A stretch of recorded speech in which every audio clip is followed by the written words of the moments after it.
Assalamualaikum warahmatullahi wabarakatuh. Mohon izin, kami dari kelompok Fisika Awan, yang mana kami beranggotakan saya, Iqbal Gusranda, NPT 11190064, kemudian ada Immanuel Hofning dengan NPT 11190084 dari kelas Meteorologi MAC. Kali ini kami akan membahas mengenai orographic lifting dengan dosen pengampu mata kuliah Fisika Awan, yaitu Bapak Dr. Haris Kristianto. Untuk bagian pertama akan dijelaskan oleh Immanuel. Apa itu orography lifting? Orography lifting itu pada dasarnya massa udara tidak tinggal di satu tempat, tetapi mereka bergerak dan berdistribusi dikarenakan perbedaan tekanan dari satu tempat ke tempat lain. Orografi atau orografis adalah hujan yang terjadi di daerah pegunungan. Udara yang mengandung uap air bergerak naik ke atas pegunungan, sehingga terjadi penurunan suhu dan terkondensasi dan akhirnya turun hujan di lereng gunung yang berhadapan dengan datangnya angin. Dalam geografi, efek orografi mengacu pada kondisi cuaca yang dipicu oleh gerakan ke atas massa udara didatang dikontak dengan sebuah gunung atau dataran tinggi lainnya. Sederhananya, orografi memberi efek tentang bagaimana gunung dan dataran tinggi lainnya mengubah kondisi cuaca yang berlaku di wilayah tertentu. Selanjutnya, saya akan menjelaskan bagaimana konsep dari orographic lifting itu secara sederhana.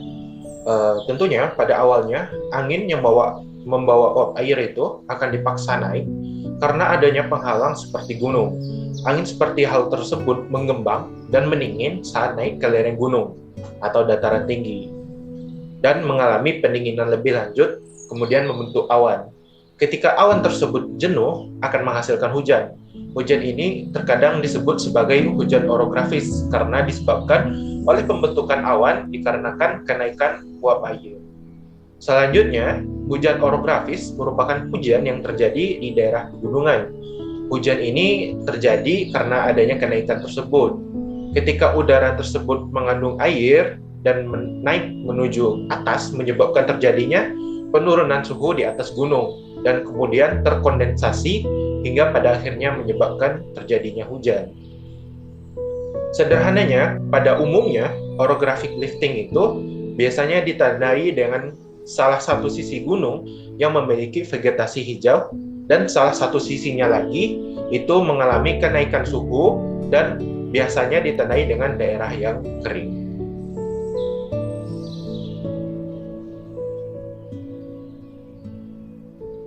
Selanjutnya, saya akan memberi salah satu contoh daerah yang mengalami efek dari orographic lifting tersebut.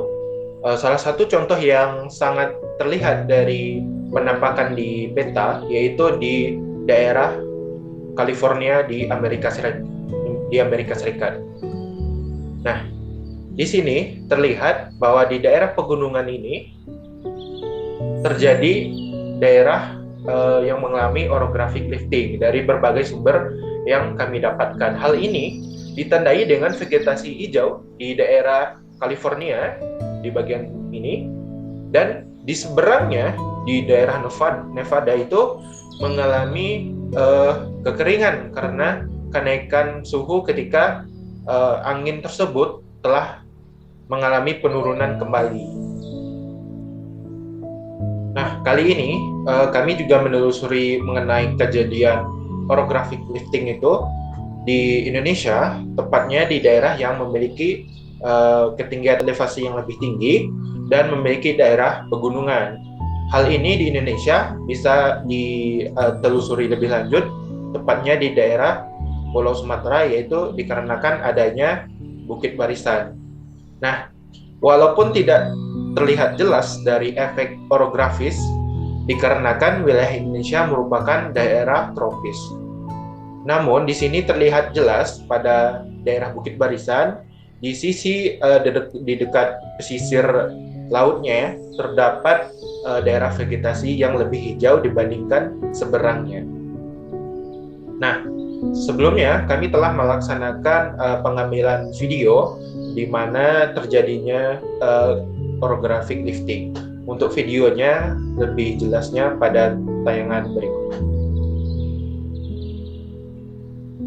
Nah, kali ini kami mengambil salah satu titik untuk melakukan observasi atau pengamatan terhadap orographic lifting, yaitu di pegunungan atau di sekitaran Bukit Barisan, yaitu puncak tertingginya yaitu di Gunung Kerinci.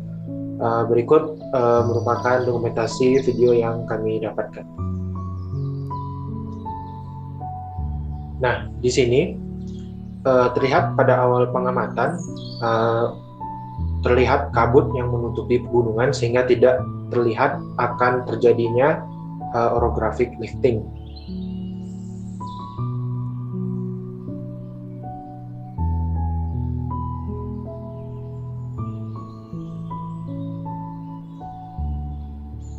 Selang beberapa lama, kabut mulai menipis dan pegunungan mulai terlihat. Dan di sini terlihat bahwa terjadi kenaikan terhadap lereng gunung sehingga menghasilkan awan di puncak gunung.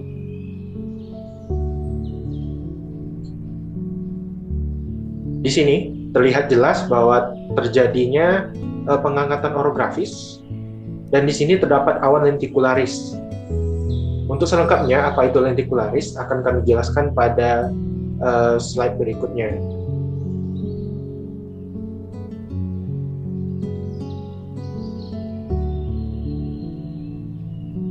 Dan di sini terlihat sangat jelas pembentukan awannya ketika angin menaiki dari salah satu sisi gunung.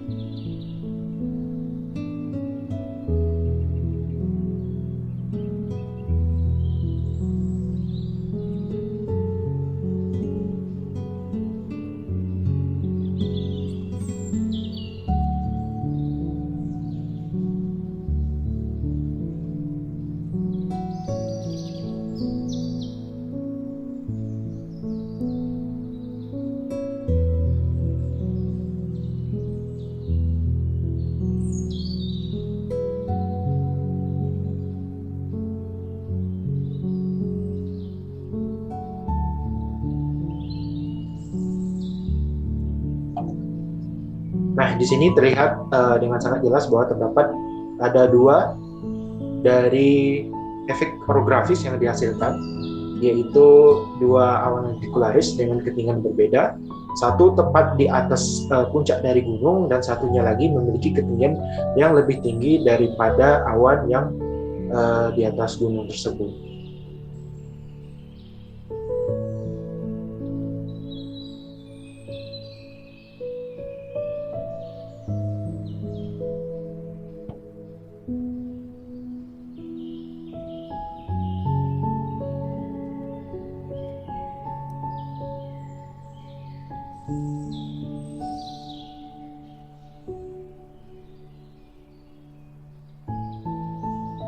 Nah, selanjutnya juga terdapat salah satu video yang kami dapatkan juga, di mana ini juga menunjukkan bahwa terdapatnya orographic lifting di pegunungan.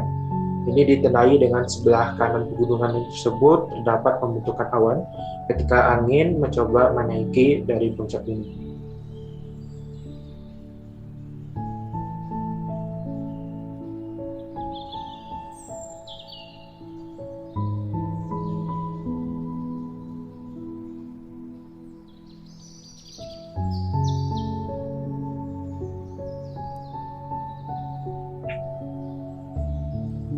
Nah, pada video penampakan sebelumnya terdapat awan lentikularis.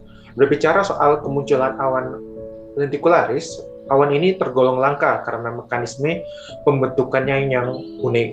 Menurut Ahrens, dalam bukunya yang berjudul Essential of Meteorology, menggolongkan awan lentikularis sebagai subkelas dari pembahasan dalam awan khusus. Hal ini karena memang bentuk awan lentikularis atau awan yang berbentuk hampir menyerupai topi ini unik, dan juga ketinggian terbentuknya dapat berada pada level awan rendah, awan menengah, dan awan tinggi. Berdasarkan hal tersebut, maka awan lentikularis dibedakan menjadi yang pertama berdasarkan stratocumulus standing lentikular, di mana ketinggiannya kurang dari 2000 meter. Kemudian ada altocumulus standing lentikular, yang di mana tingginya berkisar antara 2000 hingga 7000 meter. Kemudian ada cirrocumulus standing lentikular, yang di mana ketinggiannya berada di atas ketinggian lebih dari 7000 meter. Nah, di sini ada dua awan lentikularis yang terlihat. Nah, yang pertama ini berdasarkan ketinggian elevasi dari pengamatan yang berada di tepat di atas gunung ini dapat dikategorikan sebagai awan lentikularis stratocumulus standing lentikular karena ketinggiannya berada kurang 2000 meter dari pengamatan atau dari daratan. Kemudian awan yang kedua ini dengan memiliki ketinggian yang lebih tinggi ini diindikasikan memiliki ketinggian di antara 2000 hingga 7000 meter, sehingga digolongkan ke dalam altocumulus standing lentikular. Sesungguhnya, di balik keindahan dari awan lentikularis terdapat bahaya yang tersembunyi. Kemudian kemunculan awan lentikularis ini merupakan pertanda keberadaan gelombang gunung. Apa sih itu gelombang gunung? Gelombang gunung berasosiasi dengan terbentuknya turbulensi atau golokan udara. Arus udara vertikal yang kuat serta pembentukan es, sehingga gelombang gunung tersebut terbentuk jika terdapat kondisi di mana yang pertama, arah angin berkisar 30 derajat terhadap pada garis tegak lurus terhadap punggung gunung, kemudian kecepatan angin mencapai 15 knot, dan meningkat terhadap ketinggian, kemudian terakhir yaitu lapisan udara stabil terletak di puncak gunung dengan udara tidak stabil pada bagian punggung gunung. Kombinasi arus vertikal yang kuat dan gesekan terhadap permukaan ini dapat menyebabkan terbentuknya rotor di bawah gelombang gunung. Rotor inilah yang menyebabkannya terjadi turbulensi hebat. Adapun pada lapisan atas gelombang gunung akan terbentuk breaking wave, yang sama juga bahayanya bagi aktivitas penerbangan. Rotor dan breaking wave ini terbentuk hingga puluhan kilometer dari awan lentikularis di puncak gunung. Sederhananya, awan lentikularis ini mengindikasikan bahwa di sekitaran gunung ataupun beberapa kilometer dari gunung terdapat turbulensi yang tentunya dapat mengganggu dari kegiatan penerbangan. Selanjutnya, berbicara soal mengenai orographic lifting, tentunya juga terdapat hujan orografis, di mana karakteristik hujan orografis yang pertama itu terjadi di daerah gunung atau wilayah pegunungan. Yang kedua, pada dasarnya terjadi hujan orografis ini dikarenakan oleh angin fon. Yang ketiga, terjadinya karena ada udara yang mengandung uap air naik ke atas gunung. Dan yang keempat, karakteristik dari hujan orografis yaitu turunnya air di lereng gunung. Di sini kami juga memiliki dokumentasi dari hujan di pegunungan. Tentunya apakah hujan ini mengindikasikan bahwa ini hujan orografis atau tidak, diperlukan adanya penelitian lebih lanjut. Berikut ialah dokumentasi yang kami dapat. Nah, pada video kali ini kami melakukan observasi dan kami mendapatkan hujan. Di sini terlihat bahwa arah angin yang berbeda daripada video-video sebelumnya. Di sini terlihat bahwa terdapat hujan dari sisi sebelah kiri. Untuk kategori hujan ini, apakah digolongkan sebagai hujan orografis atau tidak, tentunya diperlukan kajian yang lebih lanjut. Namun dengan memperhatikan situasi dan kondisi dari wilayah kajian dan pengamatan, diketahui bahwa di sekitaran daerah tersebut merupakan daerah perbukitan atau daerah bukit barisan, yang mana daerah tersebut merupakan daerah pegunungan.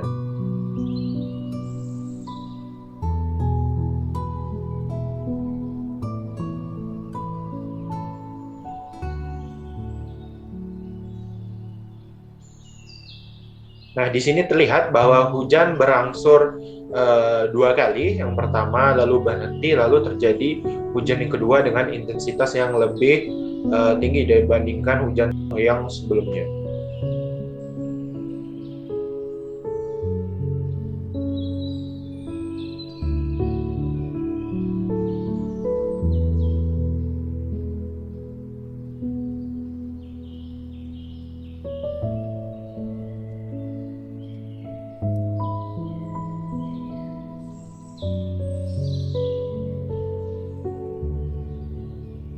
Terakhir, kesimpulan, dengan melihat fenomena yang didokumentasikan tersebut, diperlukan penelitian lebih lanjut dengan memperhatikan variabel atmosfer dan variabel meteorologi lainnya yang dapat mempengaruhi pembentukan awan di suatu wilayah. Namun, dengan skala temporal yang lebih kecil dan singkat berdasarkan tampilan pada dokumentasi video, fenomena yang terjadi dapat digolongkan ke dalam fenomena orografis. Demikian yang dapat kami paparkan mengenai materi kami, yaitu tentang orographic lifting. Apabila dalam penyampaian kami masih terdapat kekeliruan atau kesalahan, kami sangat berharap masukan dari Bapak agar kedepannya kami bisa dapat memahami materi ini menjadi lebih baik tentunya. Mungkin sekian yang dapat kami sampaikan. Terakhir pesan kami yaitu seperti pengertian hujan, yaitu titik-titik air yang berjatuhan dari udara sering membuat genangan juga membawa kenangan. Semoga materi yang kami sampaikan ini memberi kenangan yang berisi ilmu dan tentunya menjadi kenangan yang baik. Demikian dari kami, terima kasih dan wassalamualaikum warahmatullahi wabarakatuh.